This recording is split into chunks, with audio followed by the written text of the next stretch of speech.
Salut à tous! Une fois n'est pas coutume, ce soir j'avais envie de vous faire une petite vidéo à l'arrache. Il y a 2 jours, vous avez peut-être aperçu sur YouTube une vidéo de Jean Monos. Il nous a montré comment programmer pour Atari ST en langage C depuis Windows. Alors je remercie Monos pour cette vidéo, parce que grâce à lui, on a pu voir que si on a les bons outils et si on s'y prend bien, ça devient très facile de programmer pour Atari ST depuis un PC. Dans sa vidéo, Monos nous a montré qu'il a utilisé la toolchain MinGW. Je voulais vous expliquer de quoi il s'agit. En fait, les CrossTools utilisent le compilateur GCC, et GCC a été conçu pour fonctionner sur des environnements de type Unix. Or, sous Windows, c'est pas un système Unix, donc il existe plusieurs distributions. La première, c'est MinGW. Ça signifie Minimalist GNU for Windows. Autrement dit, c'est un environnement qui se veut minimaliste. À côté de ça, il y a une autre distribution qui s'appelle Cygwin. Et Cygwin, c'est totalement l'opposé en fait, c'est une distribution qui se veut la plus complète possible.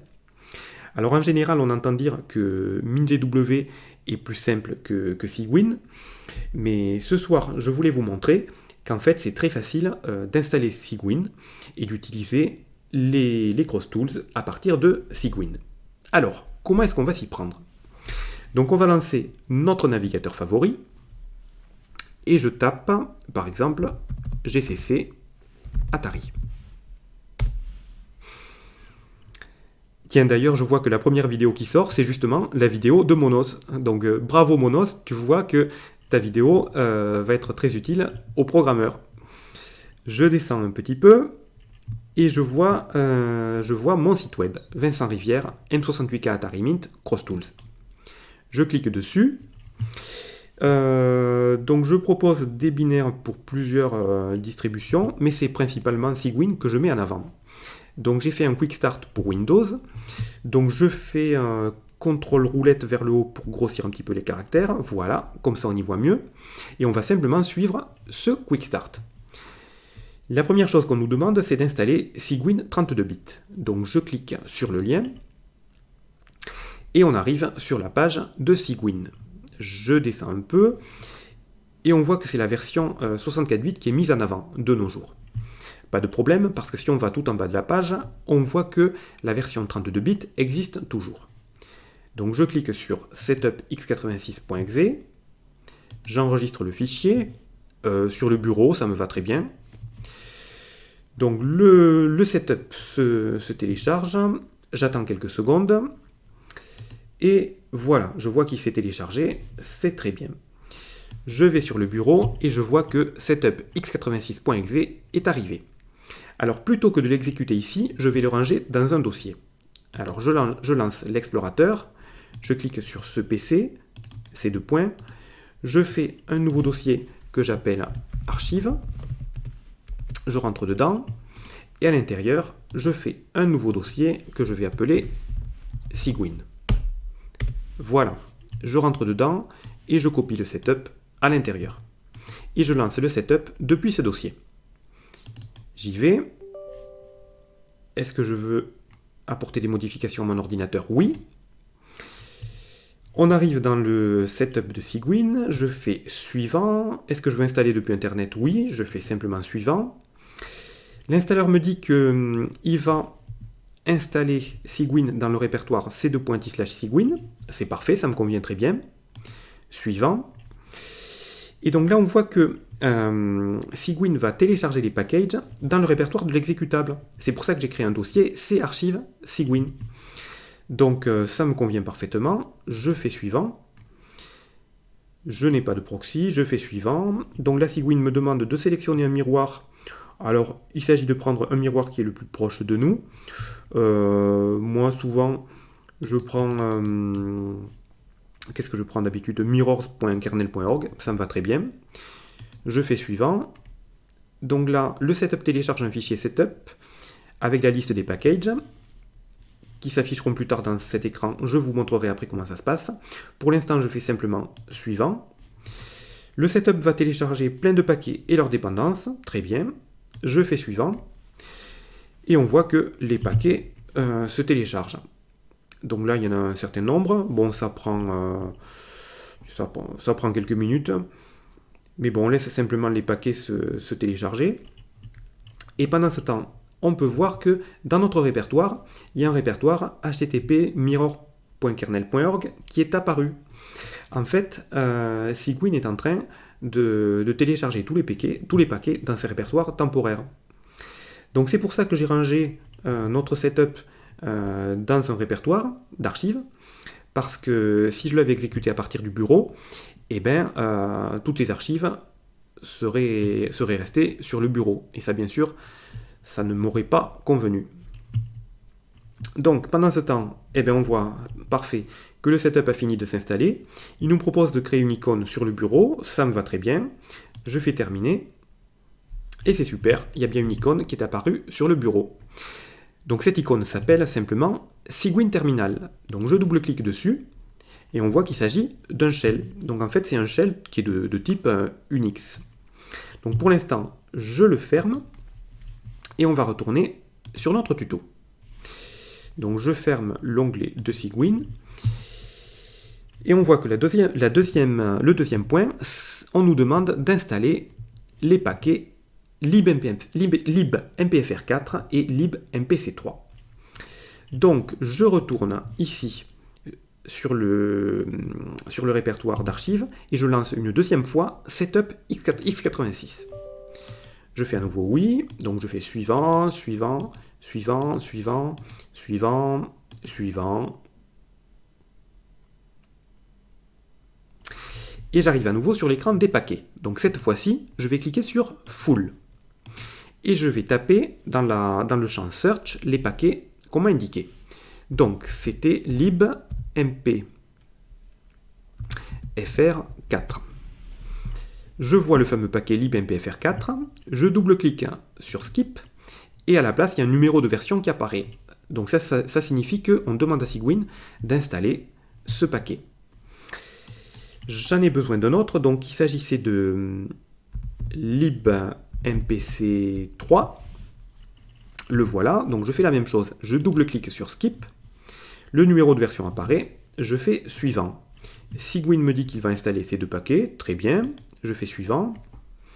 Les deux paquets se téléchargent, ils s'installent, et voilà, c'est bon, c'est fini. Donc ça y est, Cygwin est installé avec les dépendances. Donc je reviens sur le tuto. On nous demande d'installer le fichier crossmin cygwin untimestamp setup.exe. Je clique dessus. Je clique sur enregistrer le fichier. Sur le bureau, ça me va très bien. Ça se télécharge. Je vois que c'est terminé.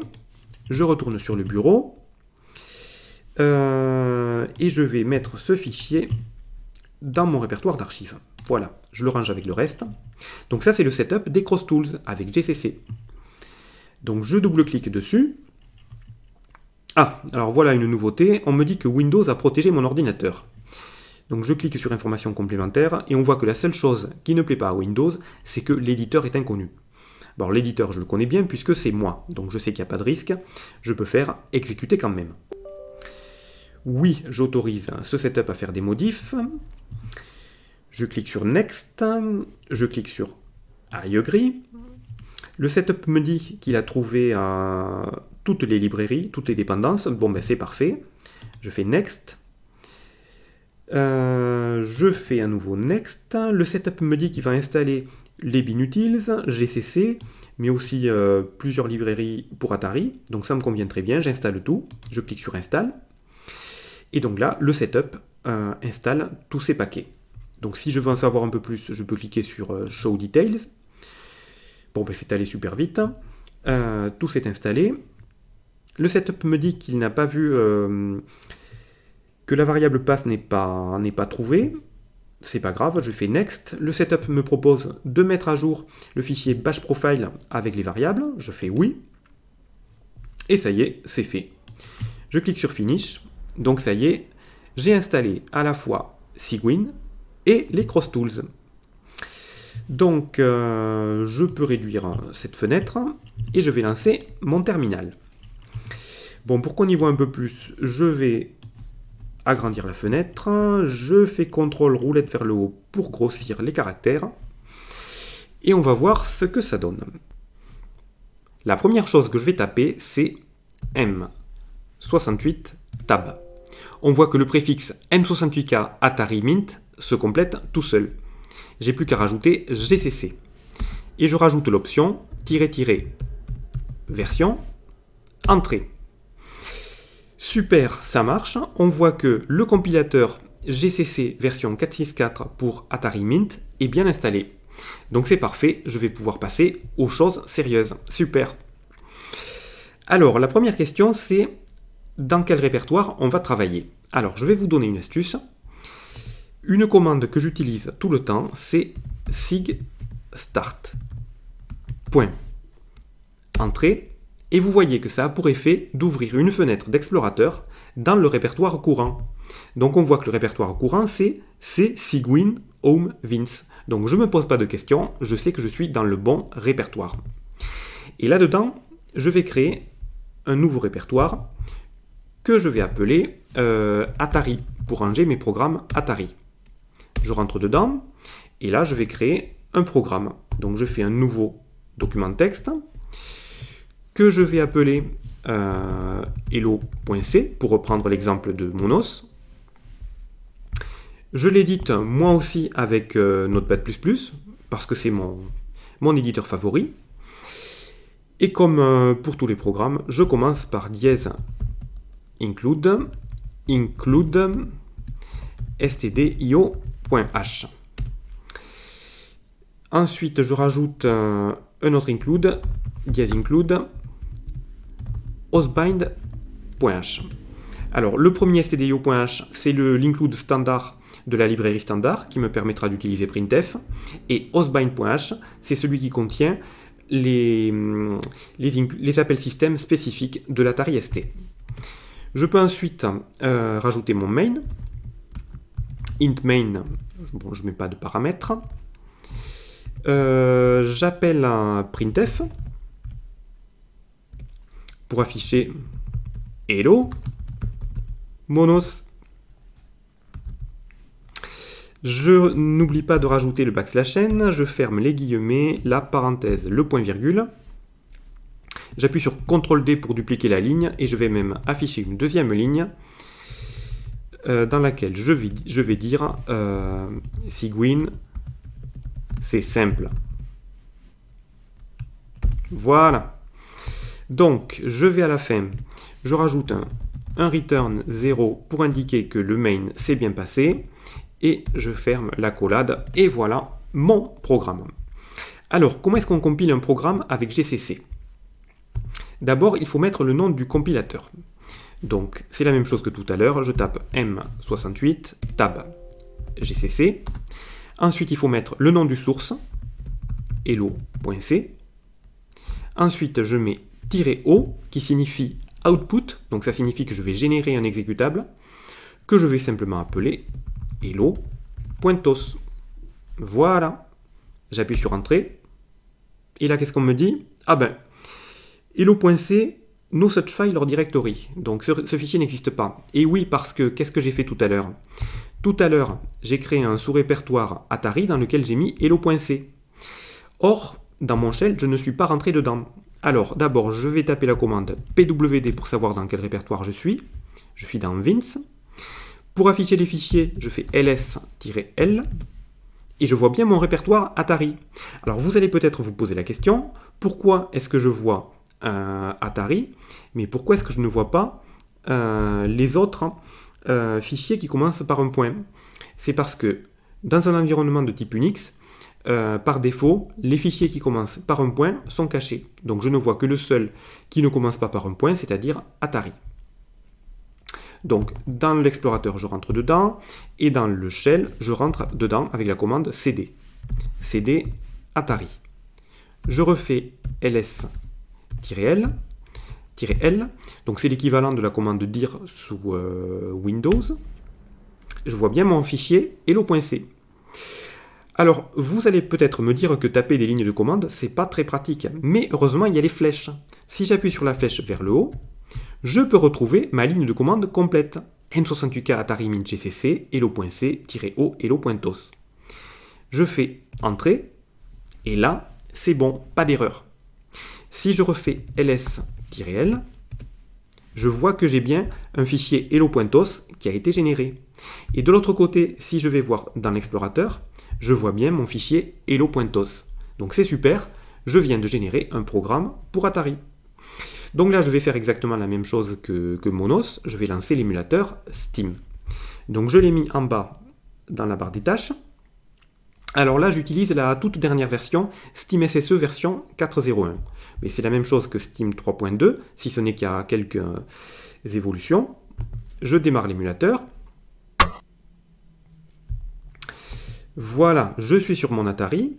Alors, ce que je vais faire, j'appuie sur la touche F12 dans Steam SSE pour libérer la souris. Et je vais cliquer ici sur le Disk Manager. Je clique ici sur GEMDOS Hard Drive. Et pour le lecteur C, je vais cliquer sur Browse. Et là, je vais sélectionner mon répertoire Cygwin. Donc, c'est dans C, Cygwin, c'est le répertoire que j'ai vu tout à l'heure. Home, Vince, Atari. OK. OK. Je ferme le Disk Manager. Je clique sur Steam sur la flèche jaune. Je clique dans la fenêtre. Sur mon Atari, je double-clique sur le lecteur C. Et c'est super, je vois mes deux fichiers, à la fois le source hello.c et le fichier hello.tos, l'exécutable que je viens de générer. Je double-clique dessus. Ah, quelque chose s'est affiché, mais on est revenu tout de suite au bureau. Pourquoi? C'est parce que j'ai oublié quelque chose. Je reviens dans mon programme. J'ai oublié de rajouter ce que Monos nous a montré, l'appel système du TOS qui s'appelle Knessin, ou plutôt Sekonin. En fait, Monos a utilisé celui-ci, Sekonin, qui signifie tout simplement attendre l'appui d'une touche. Donc, c'est pas plus mal parce que du coup, je peux revenir dans mon terminal. Je refais flèche vers le haut pour retrouver la ligne du compilateur. J'appuie sur Entrée. J'ai compilé une deuxième fois. Je reviens dans Steam. J'appuie sur la flèche jaune. Je double-clique sur hello.tos. Et voilà. Là, je peux lire le texte. Hello Monos. Cygwin, c'est simple. Voilà. J'appuie sur une touche. Et je vois que je suis revenu sur mon Atari. Voilà, donc cet exemple est terminé pour aujourd'hui. Donc vous avez vu que installer Cygwin sous Windows et faire un programme pour Atari, eh ben, c'est presque aussi simple qu'avec MinGW. C'est tout pour aujourd'hui. Ben, je vous dis à très bientôt et n'hésitez pas à commenter cette vidéo. Et si ce format vous plaît, eh ben, il y en aura peut-être d'autres par la suite. A plus, salut!